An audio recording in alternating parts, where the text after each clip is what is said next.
Hello les amis, hello les transformationnels, je suis très content de vous revoir sur vos petits écrans. La semaine passée, je nous ai parlé de quelle personne, quelle équipe pour cette vision. Alors que le Seigneur, en tant que leader chrétien, le Seigneur place dans nos cœurs des projets, ses projets, une vision. Je dis que la vision que Dieu te donne te permettra à devenir plus et demandera plus que toi pour l'accomplir. C'est-à-dire que tu arriveras à un moment où tu devras former une équipe, embarquer des personnes autour de toi pour accomplir ce but, pour accomplir ce rêve, pour accomplir cette vision, ce projet que Dieu a mis dans ton cœur. Alors qu'au mois de février, j'étais embarqué dans ce challenge que je me t'ai donné de pouvoir étudier ce livre qui a transformé, changé de vie, les 15 lois inestimables de la croissance. Le docteur John Maxwell dit que la vie est en session. Il y arrivera un moment où tu devras cesser d'attendre la personne que tu veux devenir pour commencer à devenir la personne que tu veux devenir. Alors, cette première loi que nous avons vue, la loi de l'intentionnalité, qui nous poussait à aller au-delà de nos pensées. Arrêter juste de penser le meilleur, mais commencer à agir, à faire des petits pas, des pas intentionnels qui vont nous pousser à arriver à devenir la personne que nous voudrions être. J'étais embarqué à l'appliquer spécialement dans tes relations. Nous avons dit que nous puissions être intentionnels dans nos relations. Que tu sois parent, que tu sois mère à la maison, que tu sois grand frère ou grande sœur, que tu sois conjoint, que tu sois dans une relation à deux, à trois. J'étais challengé de pouvoir être intentionnel, de pouvoir penser le meilleur et agir selon le moyen que tu as dans cette relation. Offrir une fleur, donner un bouquin, faire des services pour quelqu'un intentionnellement, cela apportera de la valeur. Cela a été le challenge qu'on s'est lancé au mois de février et je t'ai dit que l'amour n'a pas de fin. Nous continuons ce challenge et nous l'implémentons dans nos vies parce que tu devras arrêter de te dire ce challenge ira jusqu'où. Ça, c'est la mauvaise question que tu peux te poser. La bonne question, la meilleure question que tu devras te poser, c'est que ce challenge, jusqu'où cela peut m'emmener. Ne pense plus à la durée de ce challenge, mais pense à la distance jusqu'où tu peux aller en appliquant ces challenges au quotidien dans ta vie. Tu vas devenir une meilleure personne, une nouvelle personne tous les jours. Alors, il y a pour moi ces qualités essentielles pour un leader, pour un membre d'une équipe, à 2, à 3, à 5, selon la vision, selon le projet que vous avez, les qualités essentielles qui feront à ce que vous puissiez emmener à bien cette vision. Et le docteur John Maxwell nous a aidé à cela. Il a écrit les 17 qualités essentielles de la teamwork, c'est-à-dire du travail en équipe. Pour cette vidéo, nous allons prendre la première qualité, c'est la qualité de pouvoir savoir s'adapter. Alors les personnes qui seront autour de toi, toi leader, aussi, tu ne peux pas être un gagnant si toi-même tu es un perdant. Dans le livre, ce livre qui est pour nous ce challenge, les 15 lois inestimables de la croissance, cela t'aide à être toi-même, à être nous-mêmes des gagnants, des vainqueurs dans notre caractère et dans nos attitudes, aussi dans nos relations, que nous puissions d'abord être des gagnants nous-mêmes pour inviter les autres dans notre barque afin de gagner les conquêtes, de faire des achievements, de pouvoir arriver, atteindre ces projets, ces visions que Dieu nous donne, que Dieu met au-devant de nous. Alors, quote, il dit ce quote, il dit, si tu ne changes pas pour l'équipe, l'équipe peut te changer.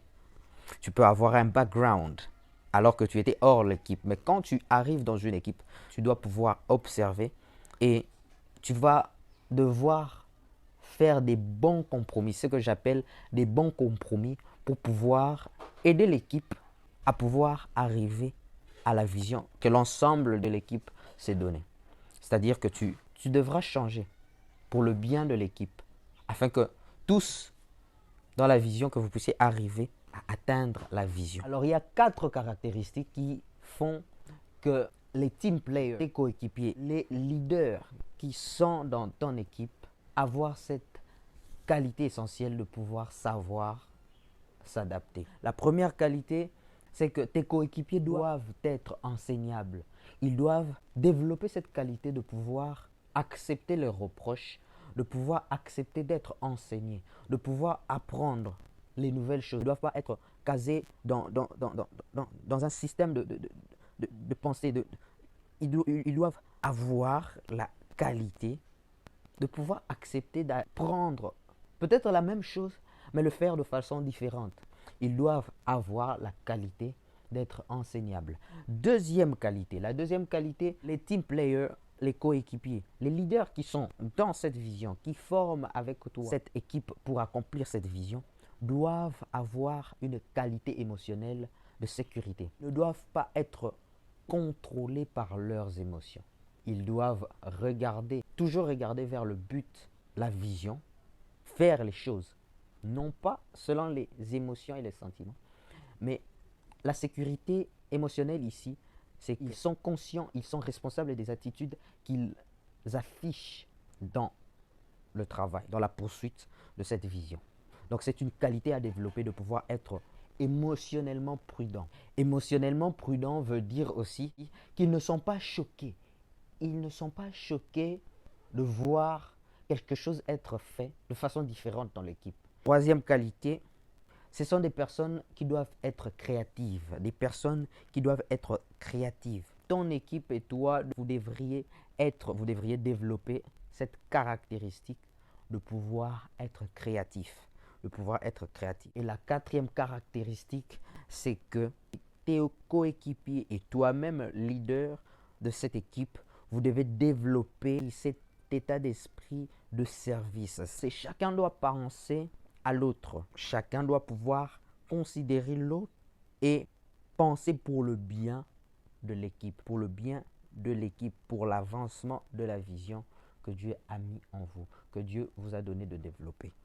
Alors, comment les membres de ton équipe peuvent-ils développer cette qualité essentielle d'être adaptables? C'est en développant l'habitude d'apprendre. Ils doivent essayer d'apprendre les nouvelles choses par rapport à la niche dans laquelle vous êtes, par rapport au secteur dans lequel vous vous trouvez. Apprendre les nouvelles choses, des nouvelles choses tous les jours.